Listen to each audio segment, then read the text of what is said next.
जी, अस्सलाम वालेकुम। उम्मीद करता हूँ कि तमाम दोस्त खैरियत से होंगे। काफ़ी अरसे बाद मैं वीडियो बना रहा हूँ। तो बस अभी ये छोटा-सा क्लिप है, आप सब दोस्तों से कहने के लिए कि मैं अभी दोबारा जी, अस्सलाम वालेकुम। तमाम दोस्तों को मेरी तरफ़ से मोहम्मद सफ़दर की तरफ़ से अस्सलाम वालेकुम। उम्मीद करता हूँ कि तमाम दोस्त खैरियत से होंगे।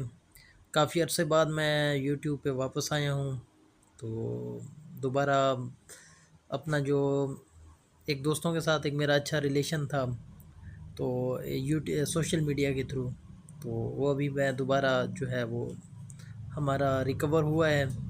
तो उम्मीद करता हूँ तमाम दोस्त खैरियत से होंगे। तो इंशाल्लाह मिलेंगे नेक्स्ट वीडियो में। तो ये जस्ट वीडियो बना रहा था कि आप दोस्तों से हेलो हाय हो जाए अच्छी, तो उसके बाद इंशाल्लाह नेक्स्ट वीडियो में मिलेंगे। इजाज़त दीजिए। अल्लाह हाफ़िज़।